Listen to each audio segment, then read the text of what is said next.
Olá a todos, bem-vindos a mais um episódio do Building the Future AI Portugal Podcast.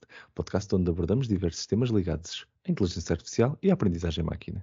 O meu nome é Marco António Silva e vocês já conhecem os meus amigos habituais nestas conversas, o Vítor Santos. Olá, Vítor. Um abraço a todos, olá. Viva, Vítor. E o José António Silva. Viva, Zé. Olá, tudo bem? Tudo bem, Zé. Hoje temos um momento especial para celebrar, porque chegamos ao episódio 50 aqui do podcast. São mais de 50 horas de conversas muito interessantes sobre inteligência artificial, em que temos a agradecer-vos a vocês por estarem desse lado e pelo vosso apoio. Tem sido uma viagem fantástica e muito obrigado por terem sempre acreditado aqui no podcast e terem continuado aqui connosco. E tem sido também um enorme prazer estar aqui deste lado a ser a vossa companhia com estes meus colegas fantásticos. Por isso, Vítor, Zé Tó, estamos todos de parabéns por este milestone que conseguimos chegar. E claro, deixar aqui também um grande abraço ao Rui Quintino, que também está de parabéns. Foram muitos destes 50 episódios também com ele, e quero deixar aqui também, não deixar de deixar aqui um grande abraço para o Rui, que também começou desde o início aqui a apoiar o podcast. Por isso temos aqui um momento de celebração, e pronto, e temos também um episódio para continuar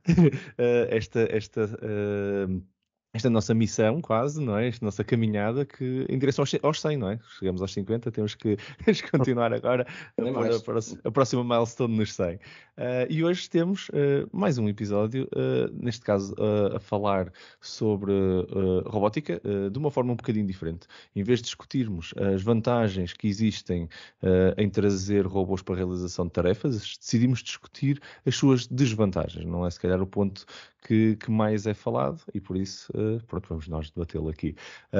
Porque em qualquer situação que nós adotamos de tecnologia tem sempre que existir um contraponto, no fundo, não é? E vemos aqui muitos pontos a favor a serem falados, mais muitas vezes do que o contraponto que vamos tentar, se calhar, fazer aqui, dar voz aqui hoje no episódio deste podcast. A verdade é que a robótica tem feito inúmeras promessas em substituir a necessidade da presença humana em tarefas complexas, e até de elevado risco para a vida humana. Tem sido, em alguns pontos, tem conseguido entregar esse sonho por completo, noutros, se calhar, ainda está muito longe. Começamos a ver alguns casos em robôs telecomandados que são enviados para escombros que sejam instáveis e para tentar encontrar sobreviventes. Também casos de drones militares que são enviados em vez de aviões com um piloto. Temos também uma componente mais de revolução industrial que continua a acontecer e a criar fábricas cada vez mais autónomas e automáticas, cada vez com menos trabalhadores, a desempenhar as tarefas repetitivas que poderiam estar a ser lá e algumas vezes até em cenários perigosos.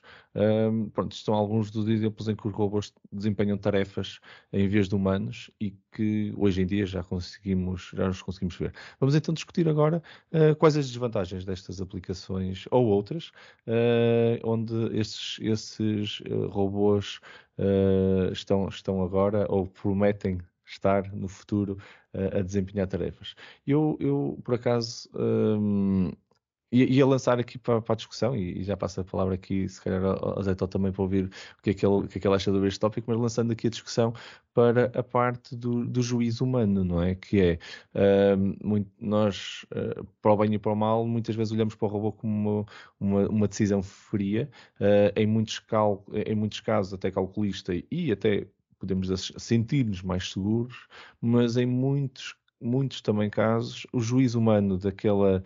Muito bem, ok, isto está um edge case, e o que é que eu vou decidir? Será que queremos o robô fazer essa decisão sempre igual, ou queremos a ambiguidade, mas também característica humana na sua decisão? Pronto, nós já discutimos aqui algumas vezes, não é? O cenário do comboio, da linha de comboio, não é? Da decisão split line decision, já tem sido muito abordado no caso da condução autónoma. Há bocado estava a falar de drones militares. Será que nós queremos que um drone militar vai executar sempre o comando que lhe foi mandado, independentemente de se devia ou não, versus o humano que diz, não, recuso-me a executar isto, porque não vou ser responsável por aniquilar estas pessoas todas só porque está a ser um comando dado. E o drone não vai questionar. Não sei, qual é a tua opinião sobre o fator humano nestas decisões?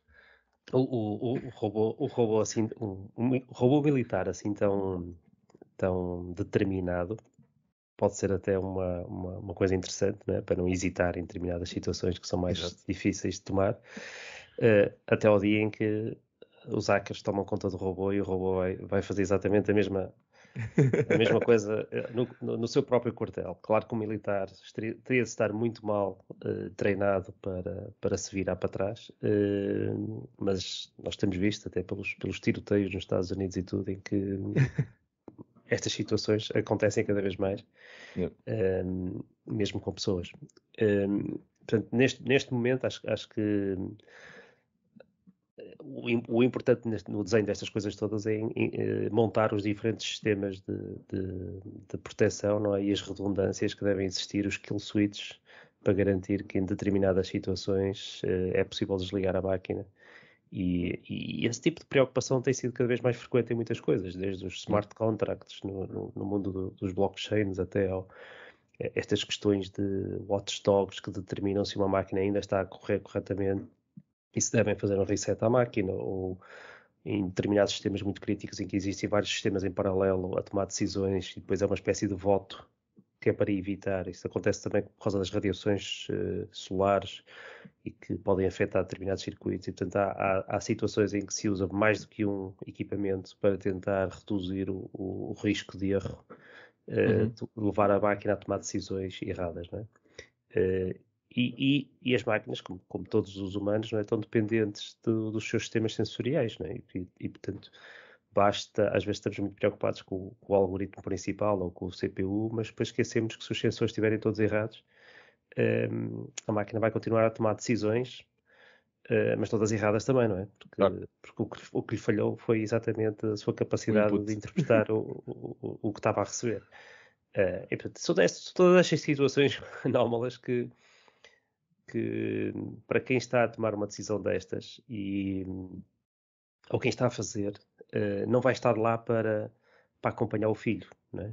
Certo. Estas máquinas vão se multiplicar, vão crescer em paralelização e quando começarem a fazer as neiras vão fazer em grande escala também. É verdade. Bom ponto, bom contraponto. E tu, Vítor, como é que tu vês esta componente até do fator humano? Aqui, eu sei que tu já tens uma opinião, até já partilhaste algumas vezes sobre exatamente esse ponto do fator humano versus o fator máquina nas decisões. Como é que tu achas dos robôs a fazer esse tipo de decisões sem quase nenhuma intervenção humana? Principalmente nestes casos assim mais críticos, como o Zé até estava aqui a comentar, eu também introduzi. Pois, eu vejo a coisa da seguinte forma. Vejo. Bom, antes de mais, nós temos hoje o nosso podcast está focado nas desvantagens da robótica. Exatamente. Mas a verdade é que é mais fácil apontar vantagens do que desvantagens. Porque, é verdade. Enfim, imensas coisas, desde, por exemplo, trabalhos perigosos, coisas demasiado sujas, a cirurgia. Portanto, se calhar daqui a uns tempos vamos preferir ser operados por um robô do que por uma pessoa, porque tem mais precisão. Exatamente. Enfim, mas de facto, se formos falar hoje em dia sobre as desvantagens da robótica, na minha perspectiva, a principal desvantagem é que a robótica, tal como outras tecnologias, e muitas delas inspiradas em inteligência artificial, tem o enorme potencial de criar desemprego.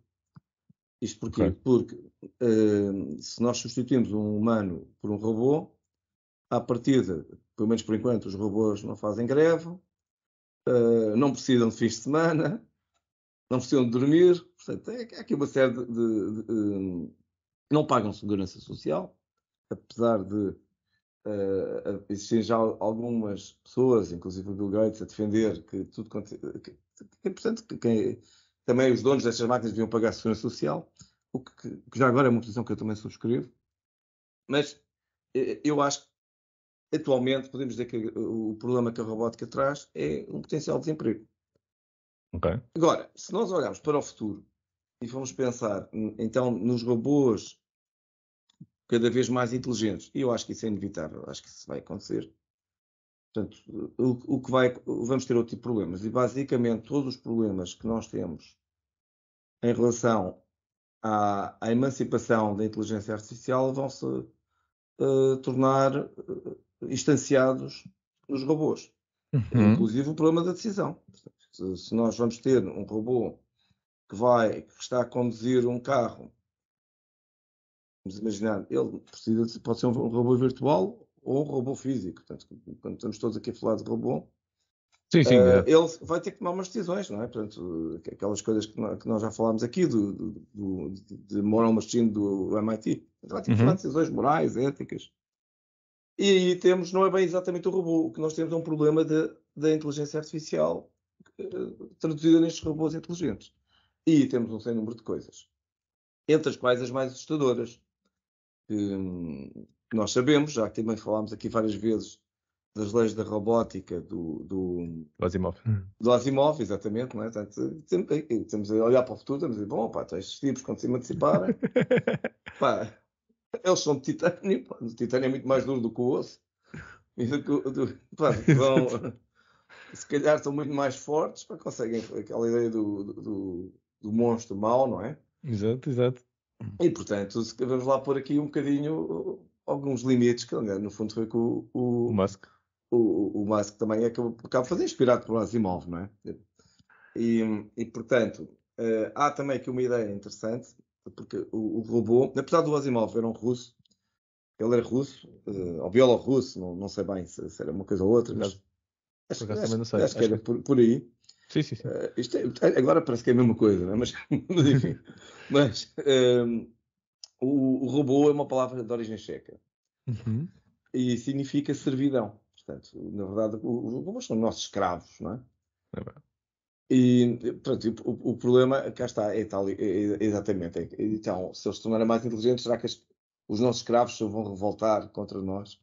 E não só isso, será que nós queremos ter, a partir de um carro é nosso escravo, não é? Mas ele não tem consciência, por isso nós não nos importamos, não o chamamos escravo. É um utensílio, como um martelo ou como outra coisa qualquer que nós usamos para desempenhar uma tarefa. Mas se ele ganhar consciência, se calhar não queremos pegar no martelo e andar a atirá-lo contra objetos, não é? Ele não merece, ninguém merece, não é? Portanto, isto só para terminar, exatamente. Eu acho que neste momento as vantagens da robótica, tirando esta questão do desemprego em algumas áreas, são muito baixas. Daqui a uns tempos, provavelmente, vamos ter exatamente os mesmos problemas que temos nos humanos, e à medida que os sistemas forem tornando mais inteligentes, e se calhar vamos todos lembrar-nos muito bem das questões do Asimov, das questões do Elon Musk, portanto, isso tudo vai acontecer. Só mais uma última nota para dizer ainda que, e também já aqui falámos, que tem a ver com esta ideia depois da mistura, vimos a passar no meio da rua e de repente vemos um robô, pá, e se calhar vamos conviver com eles, não é? Portanto, temos um robô a limpar cá está, a apanhar o lixo do chão da rua, temos outra a fazer de polícia sinaleiro, distribuir bebidas no Rock in Rio. A distribuir bebidas no Rock in Rio, agora cá está, exatamente. Bom exemplo esse. Por aí fora, não é? Portanto, e como é que vamos conviver? Será que alguém insulta o robô e ele vai reagir? Pá, não sabemos, não é? Portanto...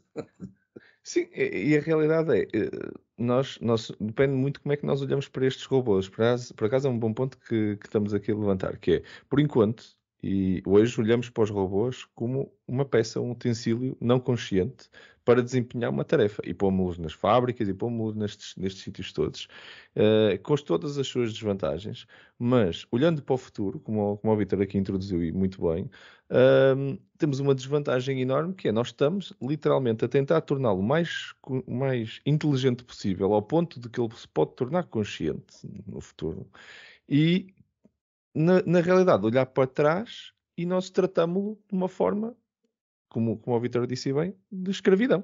Por isso ele nasceu como servo do humano. E enquanto ele é uma ferramenta, Nós nunca olhamos, eu nunca pedi desculpa ao meu computador pelas horas de trabalho que ele tem que fazer, ou de vez em quando pô-lo aqui a correr um treino do modelo, que coitado, ele fica aqui com este calor todo e tudo e a tentar sobreviver. Ele nunca se queixou, de vez em quando manda, se calhar sobreaquece um bocadinho, mas eu não estou preocupado com os sentimentos dele. Ele é uma ferramenta, não tem uma consciência, não sofre. Se for preciso, no limite, não consegue desempenhar a tarefa, mas não estou preocupado com isso, tal como um robô qualquer, estamos a ver isso assim. E efetivamente, o nosso consciência humana, não sei se não vai, eventualmente, no cenário em que nós estamos a conviver com o robô e ele pronto, está lá no meio, se não vamos sentir essa servitude que ele tem como uma coisa negativa. É um excelente ponto, é um excelente ponto. E depois, força, Zé, tá, querias Assim, dizer uma coisa?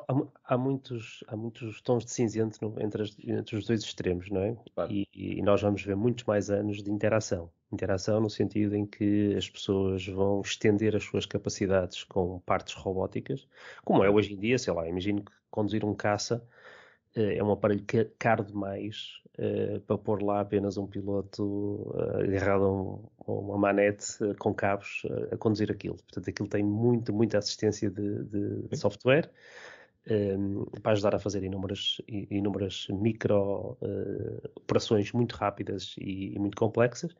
E a partir daí, nós já estamos aqui na interação homem-máquina, em que a máquina é uma extensão daquilo que a pessoa que está a tomar as decisões e que tem que estar focada naquilo que são as coisas importantes Verdade. para a sua atividade e os robôs estão a fazer tudo que é complementar, detectar se há um míssil a vir na direção do avião, se devem fazer um alerta qualquer sobre um risco de, sei lá, até o próprio piloto desmaiar, não é? Sim, e até mesmo monitorizar o targeting system é automático, não é? Ele olha para um sítio e ele faz tudo o que tem que fazer para aquilo acontecer. E é verdade, porque senão já tem que estar a pilotar aquilo, já tem que estar a fazer tanta coisa. Se não acrescentares mais tarefas, o cérebro humano não é capaz, não fomos desenhados dessa forma. O cockpit tinha que ser muito grande para ter tantos ecrãs e tanta informação, e portanto é impossível. E portanto tem mesmo que ser assim. Aliás, neste momento já não é o cockpit, é o capacete que é o interface. É o HUD, exatamente. Né? Portanto, é nestes tons de cinzento em que nós vamos ver muitas interações. Por exemplo, uma coisa muito simples é como é que nós, habituados a determinado tipo de interações sociais, conduzir, chegar a um cruzamento e dar a vez a outra pessoa e sinalizar que nós estamos a ver que está outra pessoa num cruzamento, ou de condutor. Isto são coisas que nós humanos fazemos de uma forma muito natural. Quando aparece uma máquina a conduzir no meio da estrada, que não tem condutor, tu não sabes se ela vai parar no cruzamento ou não. Até mesmo simples dar a vez de passagem passa a ser uma coisa que estressa. Mas olha que às vezes também é a mesma coisa em relação aos humanos. Também nós sabemos não é verdade. É verdade. Não, mas se ele não estiver nem sequer a olhar para ti, tu já sabes que provavelmente não vai acontecer, ao menos. Tu a câmara não consegues ver para onde é que ela está a olhar, né? Ela está a olhar para tudo, pode mostrar que ela me viu. É um bom ponto. Vai obrigar a novos tipos de interações, ok? Provavelmente vamos ter que criar outro tipo de sinais para, sei lá, estás numa passadeira, vês a passar um carro robótico à tua frente, tu queres que ele te dê alguma confiança que ele vai parar para tu atravessares a passadeira, não é? E portanto, isto vai obrigar a diferentes tipos de decisões e esta troca ou pelo menos nestes espaços comuns, não é? Onde os homens e as máquinas estão a interagir, nestas áreas vai ser sempre complicado. E por isso é que nós vemos hoje em dia muitas destas experiências mais inovadoras. Depois vemos os carros, por exemplo, na rua, depois parecem velhinhos a conduzir, aquilo anda muito devagarinho, estão muito cuidado. Isto é tão porreiro aqui, chamar o carro aqui, mas ele parece que vai demorar a chegar a nós. E é este caminho que nós estamos todos a tomar, ainda não temos bem definido como é que isto vai ser no futuro. Se isto andasse em carris e os carris estivessem fechados e fossem túneis, etc., estamos todos com maior confiança, mas a partir do momento que eles andam no mesmo sítio onde andam os nossos filhos, nós começamos a ter medo de tudo que pode acontecer. Deixa-me também falar aqui de um exemplo que foi muito interessante, que foi durante mais uma vez a Tesla e esta empresa que também tem estressado um bocado isto, a determinada altura no ramp-up do fabrico do Model 3, eles tentaram automatizar o máximo possível a linha de produção e exageraram, e na altura chegaram mesmo à conclusão que tinham exagerado no nível de robotização. Aqui não foi um problema de falta de orçamento ou falta de tempo para implementar todas as tarefas com os robôs, fui mesmo chegar à conclusão que havia coisas que os homens fazem melhor que aquilo. E, portanto, eles acabaram por retirar de determinadas partes da assemblagem, acabaram por tirar máquinas da linha de produção, libertaram robôs, meteram mais pessoas e conseguiram escalar melhor aquele problema. Isto foi mesmo na altura em que era mais importante escalar a produção da fábrica e estavam a ter demasiados problemas por excesso de robotização. Se calhar num próximo modelo futuro esses problemas não vão existir, talvez, não sei, ou então se calhar percebemos que caso a caso ainda faz muito sentido usar as pessoas para determinadas tarefas e tudo que puder ser automatizado 24 horas sobre 7, sem fins de semana. Eu gostei dessa coisa. Ainda faz sentido usar as pessoas. Fábricas é sempre aquele sítio que nós não sabemos se é seguro ter humanos lá dentro. Não é? Nós começamos a ter fábricas que são Há zonas da fábrica. Há zonas da fábrica onde não queres pôr humanos, porque seja pelos químicos que estás a mexer, seja mesmo pelo peso das coisas que anda no ar, tu não queres pessoas lá em baixo. A luz. Temperatura. Não, eles agora têm estas lights out, não é? Eu não sei como se chama aquilo, mas acho que é lights out factories, em que nem sequer há luz. A luz não é precisa para nada, não é? Não é preciso ar-condicionado nem luz. Aquilo está fechado, está apagado, os robôs andam lá sozinhos, né? Fazem o que têm a fazer, não precisam da luz para nada. A maior parte dos robôs nas fábricas não precisa sequer estar a ver o que está a fazer. A maior parte, para os nossos ouvintes que possam não conhecer isto.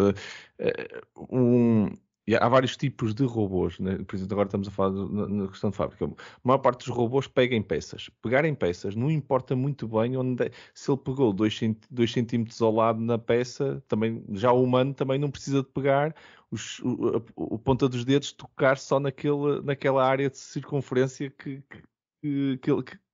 foi preparada para ser tocada. Não, ele agarra onde calhar. O robô também, ele sabe que está ali uma coisa para agarrar, ele chega lá, agarra e levanta. Como é que ele sabe? A visão dele, se calhar, é um sensor de pressão. Exatamente, é um sensor de pressão. Ele disse assim, está aqui uma coisa, normalmente ela cai mais ou menos neste sítio, há sempre aqui uma coisa para eu agarrar, que ele nunca agarra no mesmo sítio em todas as peças. Pronto, essa imprecisão, e para quem gostar de matemática, não é? Estes erros multiplicam-se e eventualmente isto torna-se um sistema caótico, ok? Isto não é uma coisa determinística onde de vez em quando há uma peça que vem avariada e vem errada. Isto não é 100% determinístico que não temos erro ou que conseguimos controlar este erro. E depois temos as outras peças que são ainda mais precisas, que são as que soldam coisas. Soldar peças de um carro normalmente são peças grandes e o erro, a imprecisão da máquina ainda é tolerável. Mas quando estamos a falar em circuitos elétricos, por exemplo, a precisão é mesmo muito pequena. E mesmo assim, ele nem sempre solda no mesmo sítio. Ele não consegue ter... Um humano está sempre a calibrar-se. Ele calibra-se em cada vez que olha para a peça, não é? Porque ele não tem outra forma. Ele tem que olhar e ver o que é que vai fazer. E pôr as mãos no sítio que a peça caiu. Se a peça caiu 10 milímetros ao lado, nós vamos soldar no sítio onde está a peça. Estamos sempre a calibrar. Estas máquinas são calibradas de X em X tempo. De resto, ela vai chegar ali àquele sítio e para o motor, desce, solda.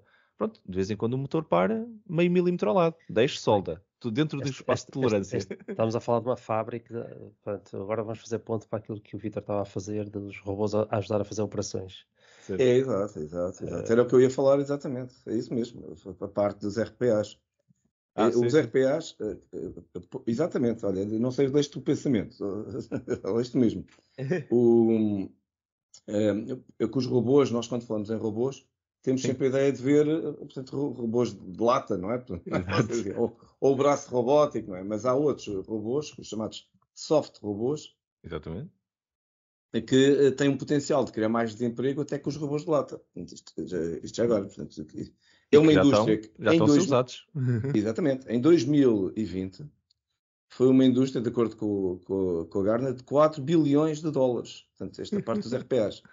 E estamos a falar de RPAs, portanto, RPAs, já agora, para quem está a ouvir, significa Robotic Process Automation, mas não há aqui lata nenhuma, estamos a falar de software. Só que é software que no fundo, automatiza, substitui o operador humano. É software para outro software.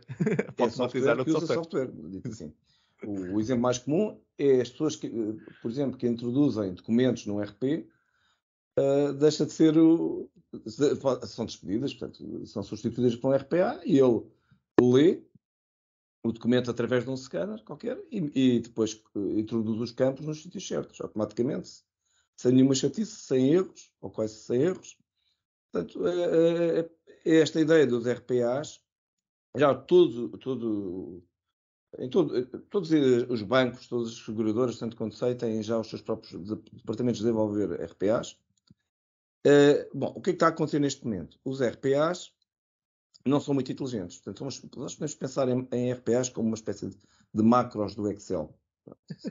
Quem se lembra das macros, aquilo são tarefas repetitivas, mas tem-se andado a discutir muito o IPA, que é o Intelligent Process Automation. E já agora a Gartner tem sido um apanhado sempre estas coisas, estas new trends, não é? Tem um conceito que é de hiperautomação, onde na verdade integra todos estes IPAs numa cadeia de valor, tudo liga automaticamente. Bom, e cá está depois o potencial de desemprego ainda é maior. Portanto, isto obviamente, estes já não estamos só a falar de ter robôs na indústria, ou no exército, ou lá nas tarefas de salvamento dos bombeiros, não sei o quê, mas estamos a falar de ter robôs, estes soft robôs, a substituir trabalhadores que são trabalhadores habilitados, portanto, de serviços, da área dos serviços, que portanto, trabalham em serviços. E isto tem novamente um enorme potencial de desemprego. Mas, sobretudo, o problema do desemprego é que, ao mesmo tempo que tem um potencial de desemprego, há também um potencial de falência da segurança social. Porque estas pessoas todas que vão para o desemprego deixam de ser contribuintes para a segurança social. E por isso, eu acho que vai ser inevitável discutir-se a contribuição, vou dizer aqui entre aspas, de todo o tipo de robôs, desde os físicos até estes soft robôs, para a segurança social. Portanto, isto é um assunto que vai estar em cima da mesa, porque, vamos lá ver, se eu tenho uma fábrica que emprega 100 pessoas, estas 100 pessoas descontam para a segurança social. Eu, em cima dessas 100 pessoas, eu próprio, dono da fábrica, pago segurança social. E que, no fundo, vai pagar as reformas das pessoas de hoje, dos formados de hoje, mas que depois vai garantir que essas pessoas tenham direito à reforma no futuro. É muito diferente do indivíduo que tem uma fábrica com não sei quantos robôs, soft robôs e robôs, que tem só 2 empregados e desconta para a segurança social sobre dois empregados. Portanto, isto é completamente desequilibrado, não é? Portanto, e muito provavelmente nós temos que começar a ver taxas de contribuição para a segurança social e até para os impostos diferenciadas consoante o nível de utilização dos robôs. Então, sob pena, depois temos aqui uns desequilíbrios extraordinários. Depois, ninguém vai ter nenhuma vantagem em empregar humanos, não é? Portanto, só tem despesa, não é? Sim, sim. E agora, Marco, só dizer mais uma coisa. E os robôs, tem uma coisa neste momento, os robôs são bastante caros. Muito caros, sim. Mas, vamos lá ver isto. Como os qualquer RPAs outro, não tanto. Os RPAs não tanto. Os RPAs não tanto. Aliás, há RPAs... Da Microsoft, de certeza absoluta que não é. Bom, mas não, por acaso agora até há uma versão gratuita, não é? É verdade. Bom, do Power Automate para Windows, sim, para uso no desktop e tal. Mas estás com excelente ponto. Eu ia só dizer aqui mais uma coisita. Os RPAs têm, portanto, tanto eles como os RPAs, como os robôs, robôs, o preço vai descer. Portanto, com escala. Estás a falar de uma economia de escala, não é? Vai descer, vai começar a descer. Portanto, fabricado em sério. Claro. A questão dos RPAs, programar um RPA neste momento, por exemplo, se forem pensar no iPad, já há grande parte da programação do RPA que é feita em low code. Sim. Portanto, a mesma programação do RPA, não tudo, sobretudo aquela parte que eu estava a dizer de conferir inteligência, não é feita em low code, de modo nenhum, não é? Sim, mas para simplificar aqui um bocado a coisa, um RPA pode ser uma coisa tão simples como criar um bot para fazer posts nas redes sociais, né? Sim. E já vemos muitas situações desse género. E às vezes detectamos que é um bot que está a fazer aqueles posts porque é demasiado mecânico e sempre igual. Outras vezes começa a ser bastante mais complexo de determinar o que é um sistema que está a ser automatizado ou não. E estes bots têm vindo a crescer em termos de complexidade, e não é? E, portanto, hoje em dia, quando uma empresa está a fazer uma campanha e tem isto coordenado, uma empresa ou um grupo político, uma entidade que tenta influenciar, por exemplo, nas redes sociais, pode estar a usar este tipo de automatismos para distribuir trabalho por muitos bots e até por pessoas. E aqui invertemos aquela questão da servidão, não é? Porque um batalhão de trolls para estar a fazer comentários numa rede social podem estar a ser induzidos exatamente por um algoritmo que está a enviar para esses... eu não queria chamar macacos, mas influencers que estão a receber aquelas instruções todas para fazer aquelas campanhas coordenadas e fazerem passar uma determinada mensagem em grande escala e tão distribuída por humanos que depois é muito difícil perceber se aquilo foi induzido. Não é? E vimos cenários desses com estas questões das campanhas eleitorais, onde isso se levou a uma escala gigantesca e passamos anos a estudar como é que essas coisas são feitas, não é? Sim, mas assim, eu adoro o ponto que nós estamos aqui a discutir e só queria até fazer aqui um pequeno contraponto, que é, isto é uma necessidade da economia como um todo e da evolução da sociedade como um todo. Nós sempre precisamos de escalar. A indústria é uma consequência do consumismo e queremos coisas cada vez mais baratas. E nessa tendência, nessa linha de pensamento e nessa direção que a sociedade como um todo, mais capitalista, menos capitalista, mas está a ir, é que nós temos mais população, precisamos cada vez de mais coisas e queremos-las cada vez mais baratas e mais rápido. Chega a um ponto onde o humano não é de toda a ferramenta certa para executar a tarefa. Por isso é que estamos aqui a discutir cenários, seja de RPAs, seja de robôs mesmo, nas fábricas ou na indústria, no fundo. Porque é uma questão de escala. Acho que é uma pura questão de escala. E atenção, nós já estamos a ver isto desde pré-Segunda Guerra Mundial, não é? A Revolução Industrial veio exatamente responder a essa necessidade. Ainda está a responder, ainda está a tentar encontrar cada vez formas novas de responder. Mas em termos de taxação, a Revolução Industrial continuou o mesmo modelo de cobrança, ou seja, a pessoa recebe um salário, faz retenção na fonte, paga a Segurança Social e é a empresa que faz isso e o sistema está todo montado dessa forma. Exatamente. Neste paradigma, meter mais máquinas numa fábrica só pode eventualmente, e eu digo eventualmente porque nem sempre uma empresa pode ter lucros adicionais que justifique depois também mais impostos cobrados. Não é? À partida, uma automação destas devia gerar mais lucros, etc. Mas depois podemos olhar para determinados extremos, como aconteceu com o mining de cryptocurrencies, em que montaram-se fábricas de rigs de GPUs a fazer processamento e FPGAs e coisas altamente dedicadas para fazer o proof of work, não é? O mining. Exatamente. E estas fábricas só gastam luz, ok? Portanto, a única coisa que nós, como comunidade que beneficia dos impostos, a única coisa que foi cobrado neste tipo de fábricas foi apenas a luz. Eventualmente também os componentes eletrónicos comprados para montar aquilo. Mas o resto e mesmo muitos destes sítios estavam a ser alimentados por energia solar ou por barragens privadas, coisas desse género, e portanto a partir daí é muito pouco aquilo que aparece como bem comum, a não ser que a pessoa também e esperemos que sim, que ganhe algum dinheiro e gaste dinheiro também na sociedade e continue a ir aos restaurantes e a fazer todas as outras atividades que redistribuem essa riqueza.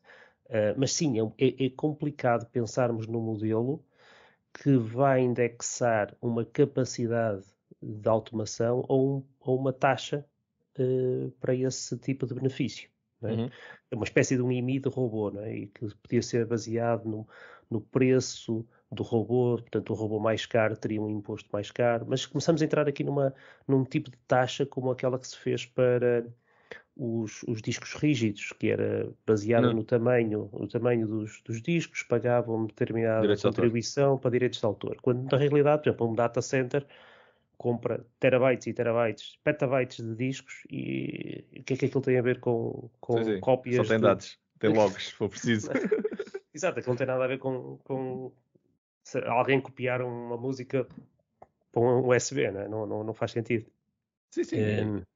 É um bom ponto. Mas eu acho que nós, do ponto de vista de robôs mesmo, e falando até mesmo da questão da automação, por exemplo, dos RPAs, nos soft robôs, a tarefa em si, de manutenção do robô, continua a existir. Agora, não tem a mesma escala da tarefa de execução da tarefa A ou tarefa B, da automação que foi ali criada.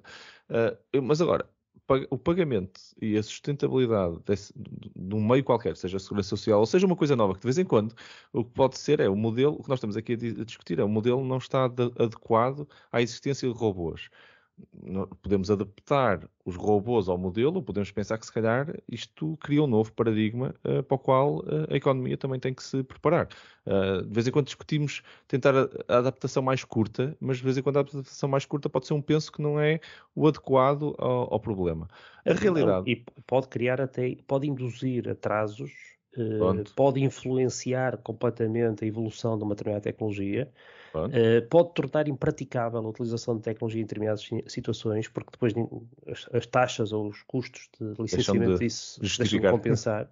E portanto isso até pode prejudicar, não é? Portanto, nós nesta fase ainda estamos todos a tentar perceber qual é a melhor maneira de rentabilizar e criar escala e ter os tais produtos mais baratos.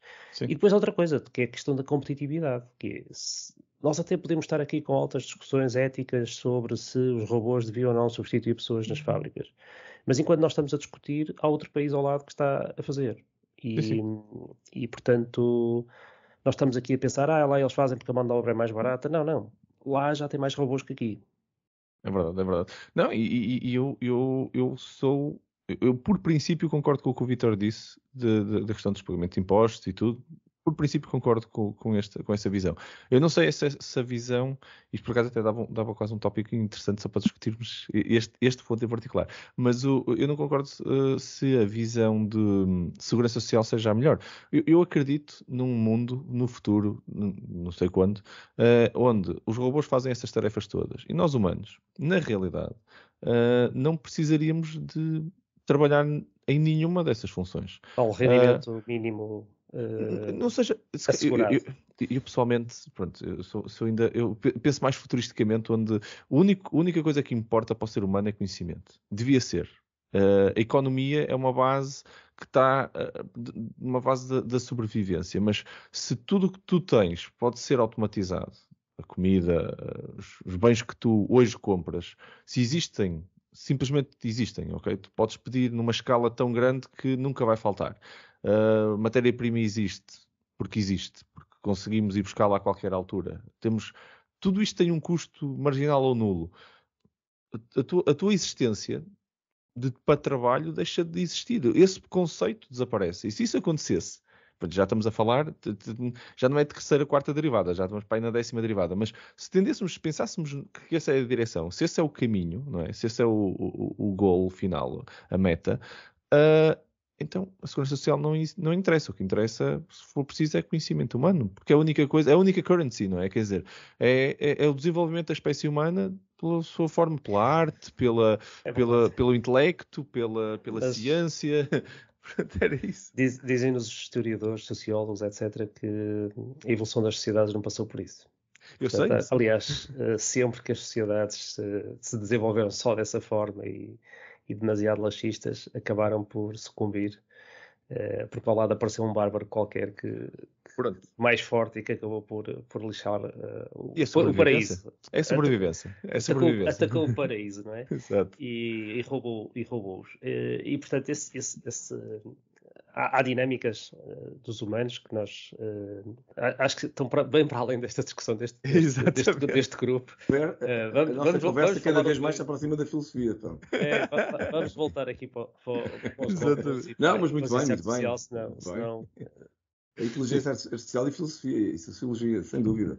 Mas então, voltando aqui, só antes de passarmos para a nossa rubrica, mas a nível para fechar o loop, porque o Zé Tó abriu um ponto que depois nós não falamos e queria deixá-lo também abordado, que é a questão da segurança e dos ataques cibernéticos e a robótica, quando nós entregamos coisinhas, olha, mandar um robô para procurar escombros à procura de sobreviventes numa catástrofe qualquer. É assim, se ele avariar é chato, mandamos outros, se calhar, ou qualquer coisa assim. Não é assim uma questão crítica. Mas quando começamos a escalar este problema, temos RPAs, por exemplo, a processar estornos, por exemplo, de seguros e coisas assim, bem, se eu hackear isso e começar a sacar, sim, mas mandas 10% para esta conta, esse RPA vai fazer esse erro, se ninguém reparar. Isto é roubo, não é? Para todos os efeitos, implementado a uma escala gigantesca, não é? Isso deve ser um filme qualquer, espero eu. mas a realidade é que a segurança, seja em soft robôs, e depois temos os hard robôs, e já discutimos a questão que o próprio Elon Musk veio dizer que fosse um robô que não consegue correr mais depressa que o humano, por assim, se ele ficar mal, o humano consegue sempre fugir e não consegue ter mais força que o humano, por isso, se for preciso, o humano, mesmo que ele esteja muito duro, consegue agarrá-lo e impedi-lo de o magoar, porque fisicamente não tem essa habilidade. Isso é uma maneira de nós limitarmos a segurança de quem é cara aquele robô, não consegue, em minha casa, mandá-lo matar-me, não é? Porque não vai conseguir. Mas a realidade é a própria segurança destes sistemas e de vez em quando nós não pensamos muito nisso, ligamos os nossos telemóveis a todo lado e não estamos muito preocupados com a segurança. Agora, se calhar, cada vez mais, um bocadinho. Mas instalamos as coisas e tudo. Num robô, isto depois ganha uma escala completamente diferente, até porque eles provavelmente vão estar todos interligados, queremos aquele robô sempre atualizado. Há aqui pontos de construção, do ponto de vista da arquitetura, do software que está lá a correr, e estamos aqui a falar hacking de software, nem estamos a falar hacking de hardware, que é preciso ser pensado, e é uma vulnerabilidade enorme que os humanos não têm. Num avião, por exemplo, o avião... Marco, estás a imaginar que um humano não pode ser subornado, mas pronto. Verdade, por acaso agora é bom ponto. O dinheiro se calhar o hacking dos humanos. Exato, eu não tenho certeza. Ou outras questões emocionais, o rapto de familiares e coisas assim, para tentar convencer e extorquir no fundo a pessoa para fazer uma dada... Pronto. E esse aí se calhar o robô é extremamente impermeável, não é?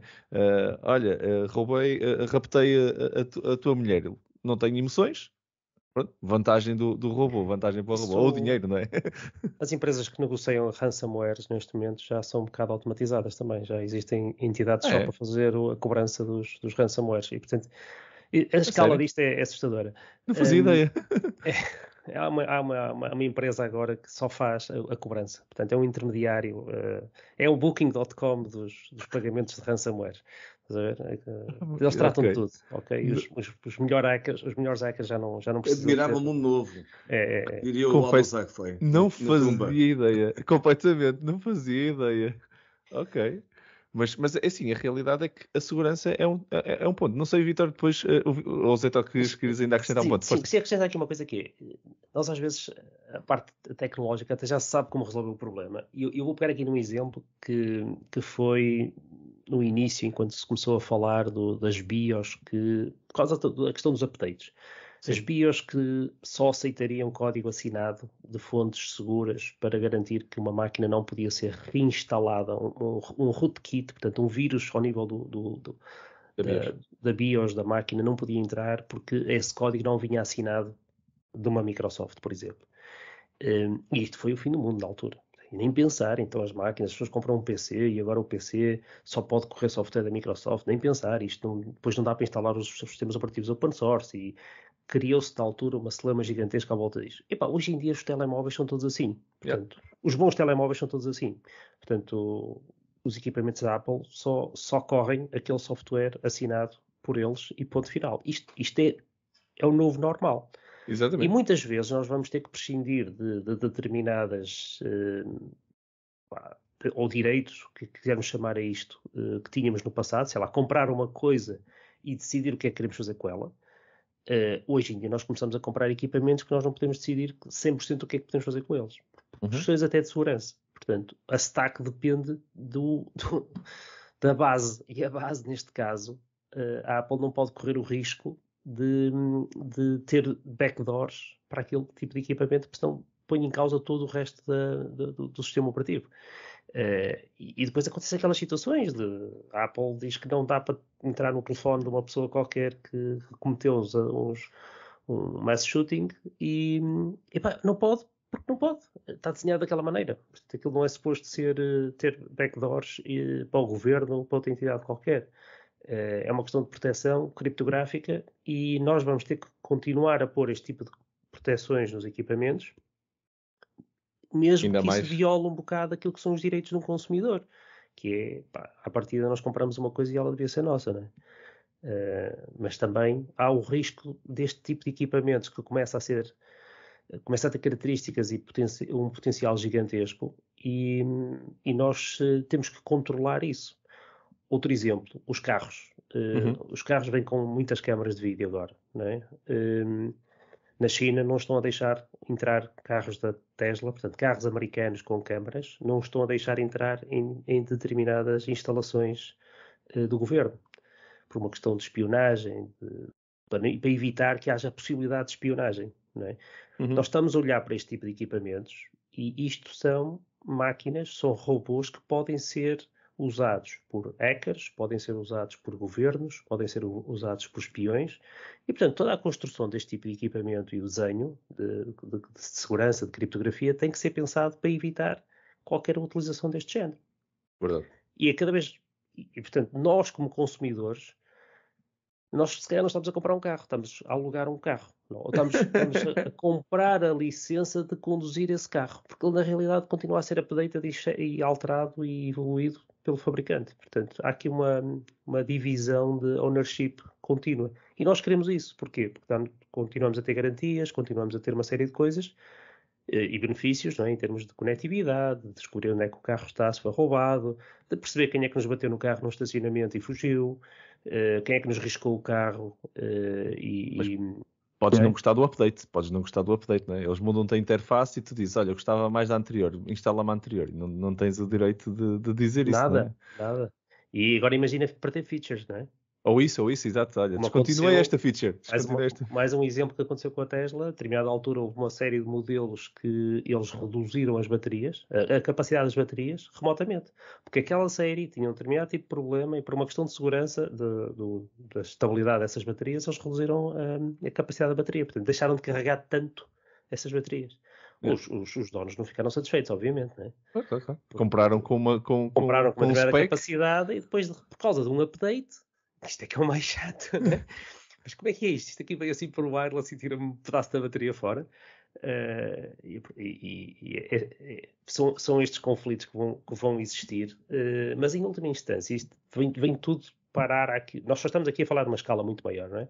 Mas quando voltamos ao tema dos robôs e do perigo e do controle sobre estas máquinas, quem opera estas máquinas não tem necessariamente controle sobre tudo o que pode ser feito com esses equipamentos. Verdade. Vítor, últimos pensamentos sobre esta questão de segurança antes de passarmos para a nossa rubrica. O que é que tu achas?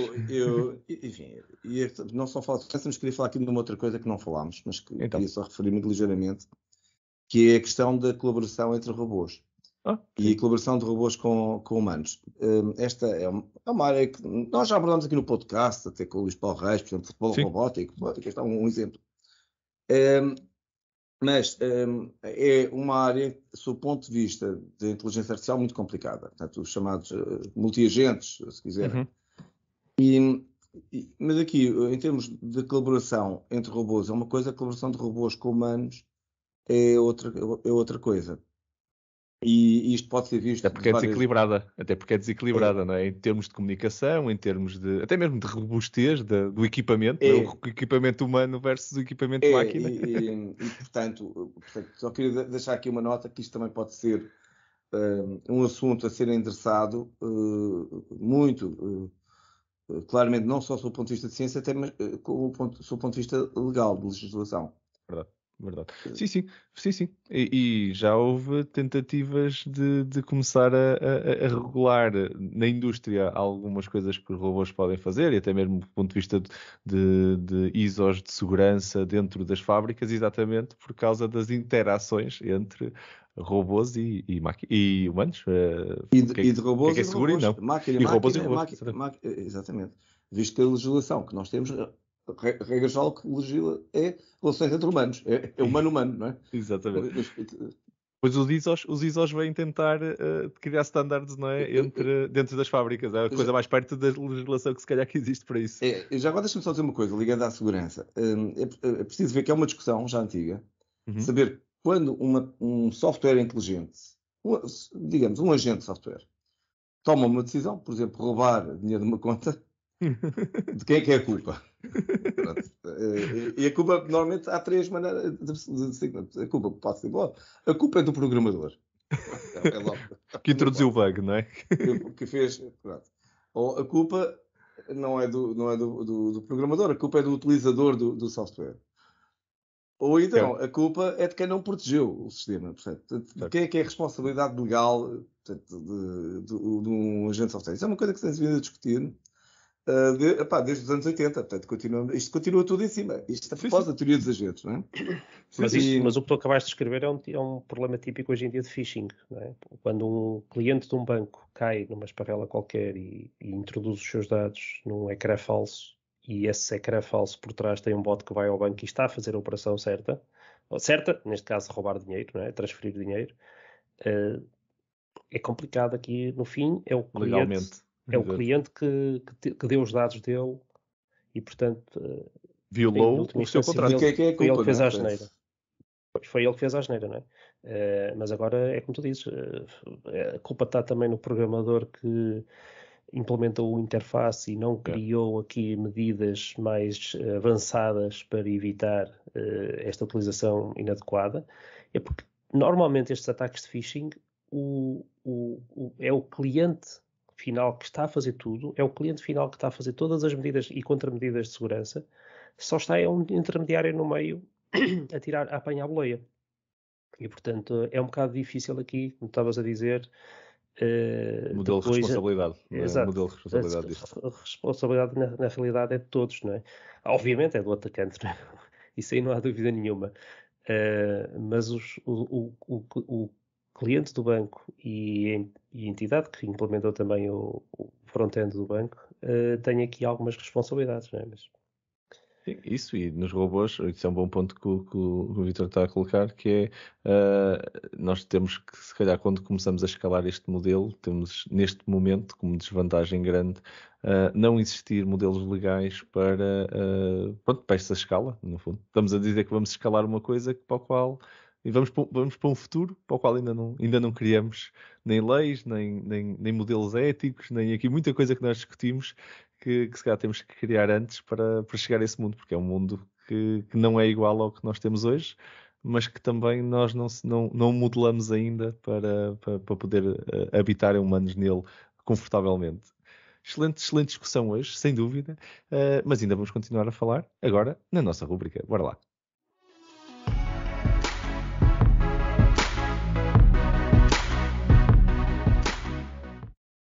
bem-vindos à nossa rúbrica AI News, o segmento que faz parte dos nossos episódios, no final de cada episódio, onde nós vos trazemos 3 notícias ou links ou questões que achamos relevantes, que passaram pelo nosso radar nas últimas semanas e comentamos levemente essas notícias, mas se vocês quiserem os links para tudo que nós estamos a discutir, está aqui na descrição do episódio, onde podem ler na íntegra.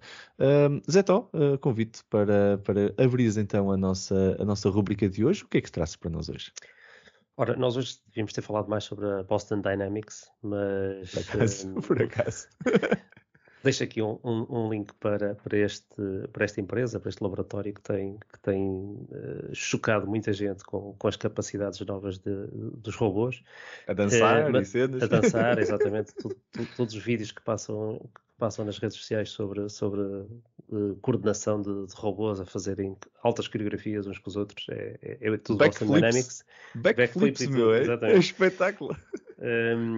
Eles recentemente... esta notícia é sobre o apoio que tem estado a dar agora na Ucrânia para fazer detecção de minas. Portanto, em que estão a usar aquele robô que parece um cão, o Spot, para procurar minas. Portanto, para deixar aqui um exemplo de uma utilização dos robôs por uma tarefa que nós queremos usar poucos humanos para isso. Espetacular. Sim, sem dúvida. E que em todas as guerras na história foi um problema que durou décadas a resolver. E em algumas delas ainda hoje morre gente por causa de minas que foram deixadas. Morre ou vive fica mutilado. Com mutilações, claro. É um excelente exemplo da utilização dos robôs. Sim, que é para não estarmos aqui um episódio todo a dizer mal dos robôs. A cascar nos robôs, exatamente. Sim, senhor. Uma saída positiva aqui e Boston Dynamics, que por acaso não falamos, até referimos assim alguns robôs, mas nem falamos diretamente deste gigante da robótica nos últimos anos. Sim, senhor. Grande notícia. Obrigado, Zé Tó. Vítor, passando a palavra para ti, o que trazes tu para nós hoje na nossa rubrica? Eu trago aqui uma coisa que eu até acho que vale a pena um destes dias dedicarmos um podcast só para isto, que é o AI Act. A propósito de uma notícia do Expresso, volto a relembrar-nos, uma coisa que nós já sabíamos, e também penso já aqui já tínhamos abordado, que é o facto de a Comunidade Europeia estar a tentar regular a inteligência artificial. Portanto, finalmente propuseram uma lei que chama-se AI Act, ou Acto de Inteligência Artificial, e que é uma lei, ou melhor, é uma proposta de lei, não é? Portanto, que basicamente divide as aplicações em 3 categorias de risco. Os aplicativos têm um risco inaceitáveis e essas serão, portanto, proibidas. As têm um risco alto, mas que serão permitidas, mas que terão sujeitos a uma avaliação de compliance. E todas as outras que no fundo não são aceites. Portanto, exemplos do que é proibido de alto risco são coisas como aquelas que são usadas na China para reconhecer faces dos cidadãos e segui-los. Estas são proibidas, não é? As que são de um risco aceitável, por exemplo, imagina, condução autónoma, aplicações, sim, ou, por exemplo, ferramentas de recrutamento, não é? Coisas desse género. E depois tudo o resto, digamos de alguma forma, será aceito. Contudo, esta lei, e eles próprios reconhecem isto, já agora está online, portanto qualquer pessoa pode ir consultar, tem aqui umas certas dificuldades. Portanto, eu direi que ela precisará de ser muito mais aperfeiçoada. Em particular, por aquilo que estamos a falar, porque se calhar se o conhecimento de imagens, que é proibido, está dentro do que não é aceitável, bom, se calhar pode ser aceito ser usado pela polícia para perseguir um criminoso, não é? Um terrorista, não é? Portanto, há aqui fronteiras que a lei estipula com uma certa inflexibilidade e se calhar tem que ser bastante mais maleáveis. Seja como for, a verdade é que temos este artigo do Expresso e que aponta precisamente para a página da AI Act, que eu recomendo que todos os nossos ouvintes vão dar uma olhadela, porque é mesmo importante. Um excelente, e por acaso excelente ponto até, nós discutirmos exatamente este AI que tem mais detalhe num episódio, porque acho que merece. E a realidade é, eu gosto destas discussões mais abertas, porque para as pessoas também entenderem que isto não é só a legislação que precisa de existir, mas também como depois fazer o enforce desta legislação, que isto não podem ser as mesmas forças que hoje existem a fazer este tipo de auditoria. Temos que criar toda uma plataforma para que entenda o que é que está a fazer, porque o AI em si pode parecer muita coisa a diferentes pessoas, a mesma coisa. Por isso temos que estar informados e devíamos todos nós estar informados. Excelente ponto, Vítor, teres trazido hoje.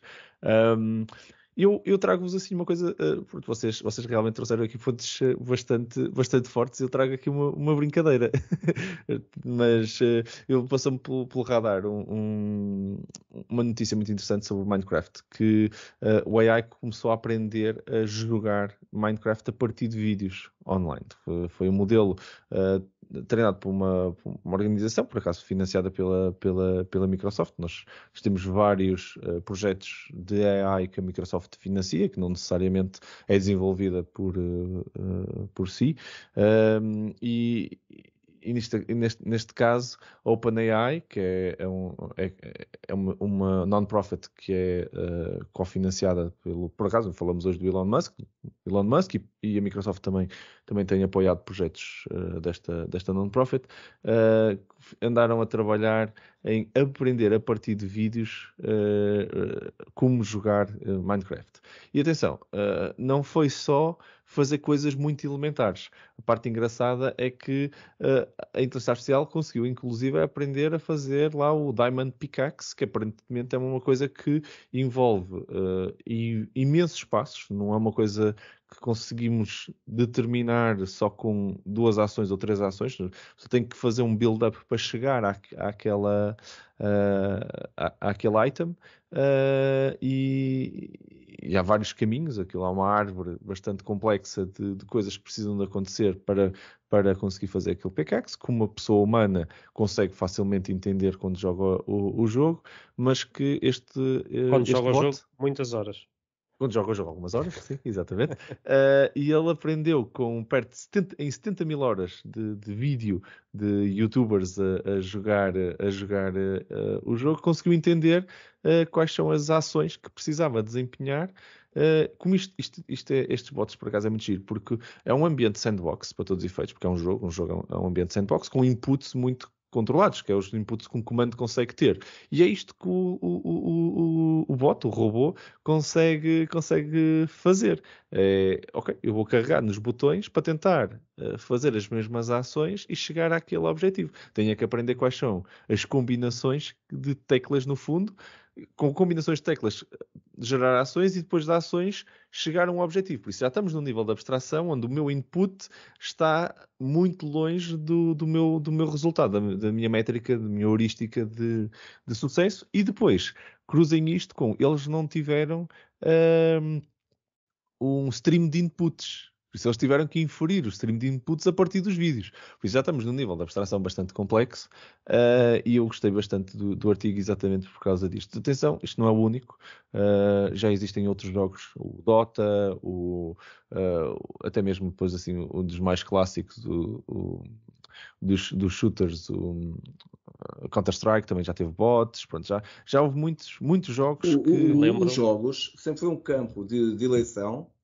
Exatamente. De teste da inteligência artificial, desde o xadrez até as damas, o gamão, o Go, agora mais recentemente, não é? Exatamente. Lembro-me como é que começou o DeepMind, não é? E o grupo inglês que depois foram comprados pela Google, por um balúrdio, e ainda não tinham produto nenhum, só porque as demonstrações que fizeram do que conseguiam fazer com a aprendizagem de jogos, pôr máquinas a aprender a jogar jogos e e a jogar muitíssimo bem. Foi o suficiente para mostrar o potencial deles. Não, eles neste momento estão num caminho completamente diferente. Dentro da Google isto agora está a tomar uma escala gigantesca e curiosamente o site deles agora é todo sobre safety, ethics, etc. Porque onde eles já estão a mexer já é bastante mais avançado. Que é basicamente o AlphaFold. O AlphaFold, Portanto, isto está... Começaram nos jogos, curiosamente. Já agora, para os nossos ouvintes que possam estar também interessados nisso e que queiram, a própria DeepMind tem um podcast que por acaso só teve uma season, muito curto e que eu adorei ouvir neste caso. E tem episódios deliciosos e o último episódio então com Demis Hassabis a explicar como é que a empresa começou e evoluiu é puramente delicioso. Por isso, DeepMind Podcast, para quem possa até querer ouvir, é muito, muito interessante. E se quiserem ficar assustados, é ver as notícias mais recentes. Muito bom. Muito bem, muito bem. Sim, senhor. Olha, assim terminamos mais um episódio. O episódio número 50, não é? Meio caminho de 100. Espetacular. Muito obrigado mais uma vez a todos vocês por estarem desse lado, pelo vosso apoio ao longo desta jornada. Vamos continuar nós a fazer a jornada convosco. O meu nome é Marco António Silva e vocês estiveram a ouvir ao Building the Future AI Portugal Podcast. O podcast que vos fala sobre inteligência artificial em conversas informais e cheias de conteúdo. Um enorme obrigado por mais uma conversa extremamente interessante aos meus parceiros nesta jornada. Ao Vítor Santos, muito obrigado, Vítor. Foi um prazer, como sempre. Grande abraço. Grande abraço, Vítor. Grande abraço. E ao José António Silva, muito, muito obrigado, Zé. Muito obrigado por me convidarem para este caminho. Pai, parabéns pelos 50 episódios. Estamos todos parabéns, Zé. Estamos todos parabéns. Muito obrigado. E é um prazer imenso ter feito esta jornada convosco e estou muito motivado para continuar a jornada convosco. Acho que vai ser muito, muito interessante. Obrigado, claro, a todos vocês que estão desse lado a ouvir-nos. É para vocês que nós produzimos este conteúdo e é por vocês que nós conseguimos chegar com o vosso apoio a este ponto, a este milestone. Caso tenham temas que gostassem de ver discutidos em próximos episódios, sugestões ou comentários ou feedback, estamos sempre interessados em ouvir-vos. Basta-nos fazerem chegar um e-mail para podcast@buildingthefuture.pt. Fiquem atentos para os nossos episódios nas habituais 2 semanas. Até lá, muito obrigado a todos por estarem desse lado e, claro, vamos então continuar juntos a ativar Portugal e a construir um futuro melhor com a tecnologia. Obrigado a todos.